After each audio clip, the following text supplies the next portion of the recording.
You're listening to Inspire Change, a broadcast that strives to educate, motivate, and empower men to challenge traditions of masculinity. To guide us through the intricacies and intersections of emotions, relationships, and male identity is renowned psychologist, author, and speaker Gunter. This is Inspire Change. Welcome, everybody, to another episode of Inspired Change. I thought I'd do something a little bit different in this particular podcast, and that is that I want to contextualize some of my work. And there has been, as you know, a movement in the sense that I've been working on called Making Good Men Great. And it was a process that really came together from my clinical work with men and my sort of social experience of masculinity and men in general, both in the workplace but also socially. And it's been a process, a labour of love over, several decades that's been crystallising my thinking on a number of levels. In fact, it's not just about, the psychology of men or the well-being of men and what masculinity means to all of us, but it's been a process wherein I've needed to dig deep into my own heart and soul, my own psyche in many respects, and acknowledge some issues, but it's also been there to look at how to help men come out of a highly toxic socialization process that's disallowed men from being who they could really be in their lives with themselves, their partners, and then in their community, including their careers. So through that process, through the movement and my coaching processes and my clinical work, I've been doing a lot of writing. And I've written a book, Making Good Men Great, Surfing a New Masculinity. I'm looking in the future to put in a second edition of that book. But I'm also working with a friend of mine on a book titled The Man Con. And I'm not going to touch on that too much in this particular podcast. At some point, Mark and I will sit down together and have a sort of chat together about sharing what it is that we're doing with, you guys out there and seeing, maybe getting some feedback and so on. But what I want to talk about in today's episode is that one of the other elements that I've been very passionate about is creating a documentary that looks into essentially where we as men are currently at and how we got there. And I titled it The Crisis of Man, and it's essentially a social documentary film about what it is to be a man, okay? In this particular part of the 21st century, we men, our community, our society, our culture is looking at issues that we thought we might have put into the past, but they've come back to bite us big time. The 20th century consolidated a cultural gender revolution that fundamentally began with Mary Wollstonecraft in the 18th century, calling for the emancipation of women. And it's led then to the suffragette movement and then to the modern feminist movement. And no, feminism predominantly is not the enemy of man. The whole project's about equality. Women weren't setting out to dominate and control men, but rather, be able to take their place alongside men. Now, for the most part, this has been a highly successful social evolution for most Western women. However, it's also created a cultural gender divergence that's had some significant ramifications for men. And my argument is partly because we've been rather inflexible about how we see ourselves and what we call masculinity. And the only way to really get to the nuts and bolts of it is to accept that what we've experienced is a particular ideological socialization called patriarchy. So the question that we want to really address in this social documentary is what's really happened to men? how have men fared in this monumental change of gender in our society? And I think it's been monumental, but it's been, you know, on the one hand underplayed, on the other hand, it's been people have tried to control it. Religions have come into play with it. Who've been essentially patriarchal and have always wanted to keep women in a socially submissive position. Now, to me, in many respects, the answer is actually frighteningly simple. And that is, if I look at men and masculinity right now, then I would argue that we're in a crisis. And that actually has led to a crisis in many different spheres of social, cultural, and institutional environments. So the question is, why are we men in crisis? And I'd argue, and I'm going to try and portray this with my wonderful team at Entertainment, that there's been many, many reasons. But let's look at just a few of those. So if I go into the social identity of genders, then between men and women, okay, I'm not talking about sex, I'm talking about gender, there has been a massive change in roles and expectations of men. Some of which are good, some of which are not so good. And there's also been fundamentally a backlash to that. It's almost like the red and blue pill phenomenon. There has also been, during this period of time, a significant change in life expectancy and the impact that has on later life for both men and women, but especially, we're talking about men. One of the big problems in that area is that as men, we don't like to openly discuss our health, whether it's physical or mental health, and how we're feeling. And it's not just feeling, it's about feeling about these things. And one of the things that I had to deal with very early on in the piece, in my journey with men, is that a lot of the guys that I was working with were completely reluctant to take any form of action when they didn't feel physically or mentally well. To the point where I remember dealing with someone who shared with me that he'd been, a bit worried because he had blood in his urine. And I went, you need to go to the doctor like right now. I mean, it would have been preferable if you would have gone the moment this started, but you didn't. Let's go now. And he basically took the position that, well, it'll resolve. It's not really a problem. Let's just take a few weeks, and see whether it settles down. And I went, well, no, as far as I'm concerned, you need to go now. The other part of it is that, in amongst it all, men are also generally engaged in risky activities that tend to threaten their health. And interestingly enough, and I watched this with boys, for whatever odd reason, and it's not genetic, believe me, a lot of boys are very, very bad risk managers. Now, I could argue that's the case with girls too, but we seem to get ourselves into a lot more strife. I always make the sort of observation that when it came to my son, we had frequent flyer points at the local emergency department of the hospital. Now, in addition to all of that, one of the key problems we're having is that we still have a significant stigma surrounding mental health. And the interesting thing is that I've seen men really step up to being there for other men, but they're still reluctant to put their hand up for help themselves. So in this particular social documentary, we're also going to be talking about, some scientific studies, particularly about men in Australia, but also in the UK and the US, and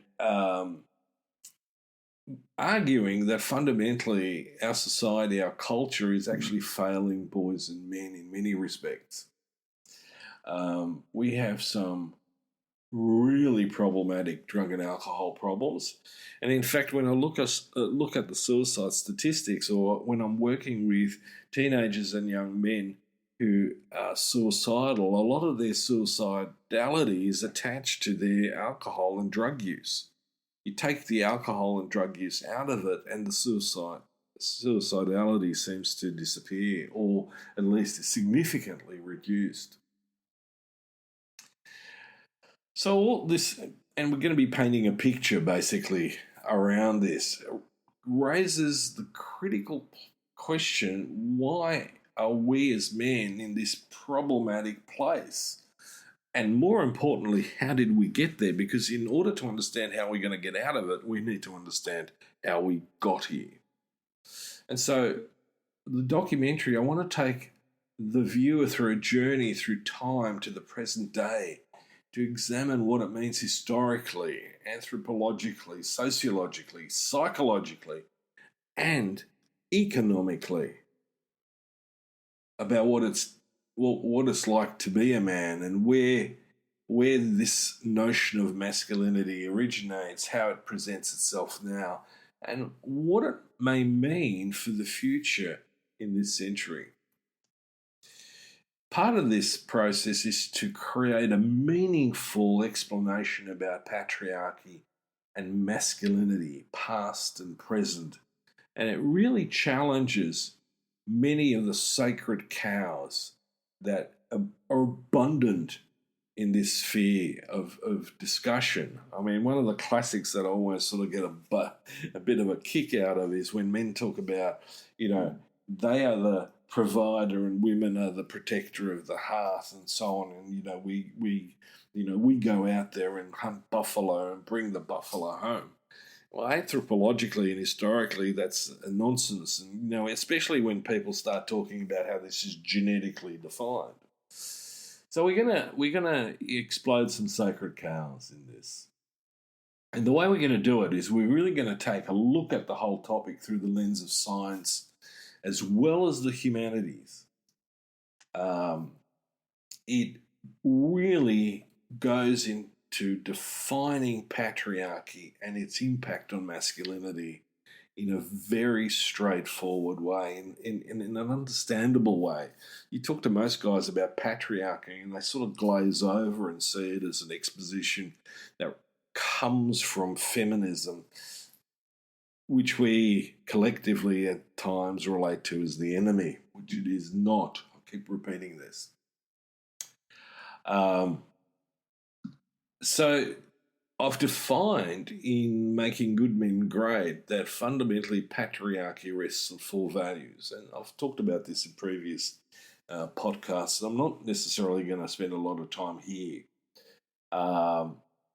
What I do want to say is that the documentary goes into this whole thing about the masculine ideals that we hold as socialized, and they are inherently not genetic or in our nature as we sort of talk about it.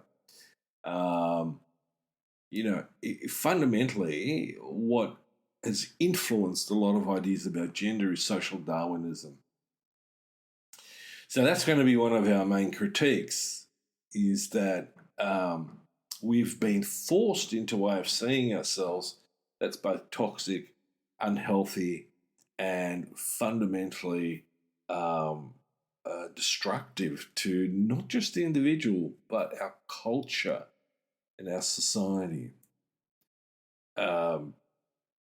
Biological determinism will not get us out of this place, arguing that this is akin to, the reptilian brain and all that sort of stuff. And I can go into it in another podcast. In fact, I will talk about the myth of the reptilian brain and the mammalian brain from a neuroscience point of view, because I find that stuff really interesting, and we're going to include that in the documentary. There are, again, these common myths about how men are that are based purely on this social Darwinian ideas and biological determinism that provide a serious rationale for the place for male dominance, but that those ideas leave men, in many respects, confused in the current gender landscape or cultural landscape. Now, a lot of men are catching on and going, hang on a minute, I don't want to live the way, previous generations of men have lived because it doesn't seem to serve us or me very well. So I want to get across in this documentary that, men are as much a victim of the patriarchal ideology and its socialization as are women and children. We're not the bad guys. There are some of us who do bad things, but collectively, that's not the case. The use of real people and common situations is also going to be a really strong part to this documentary, the social documentary. I want to focus in the episodes, some of the episodes, on the lived experience of men and the process of change that men have engaged in to throw off the shackles of traditional masculinity, the patriarchal rubbish that we've been indoctrinated with, including what we tend to think is scientific knowledge and what in fact is what someone appropriately called neuro trash. I love that term. It's got so much meaning to it. So we're going to look at the whole range of patriarchy, its impact on masculinity, and how to deconstruct that to begin to look forward to constructing a healthier idea about what masculinity is really about. And so, I'm hoping that we're going to illuminate that there is indeed a male role identity or masculine paradigm that boys and men can become that is healthier than what we've had. Patriarchy, traditional masculinity comes at a tremendous personal and social cost.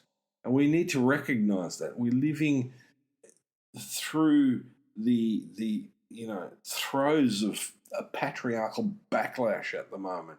We're seeing strong men trying to take hold of, politics and nations and empire building and, throwing out progressive ideas of equality, democracy, respect. And it's scary. We're seeing, places like the United States, leaning heavily into a theocracy, a sort of, a religious fascism, completely undermining, the rights of women in particular, but also imposing rules and conditions on how men should be. And men are reacting. It's no accident that the United States sees an enormous amount of gun violence, and the sort of, using the instruments of fear and domination and control from a place of which men are in fact fearful and they're just trying to compensate. But it's so destructive. So I thought I'd give you a bit of a taste about what we're looking to do in this documentary called Crisis of Man. And I think it's an important project. I think it's going to have, hopefully, some really constructive and positive impact. And yes, I have every anticipation that people are going to troll us and get into our faces about how this is all, liberal or progressive rubbish and clash trap and blah, blah, blah, blah, blah. Because let's face it, the conservative movements in many places in the world have actually gone into, the extreme ultra-right. Someone said on a YouTube video, it's the, Western version of the Taliban. And that's scary, folks. We have a country like Russia talking about, resorting to nuclear weapons in order to get their way. And that is, unfortunate. And it is an extension of that patriarchal ideology. I mean, let me put very bluntly, Putin's been very busy creating and constructing the traditional masculine stereotype with his shirt off and sitting on a horse.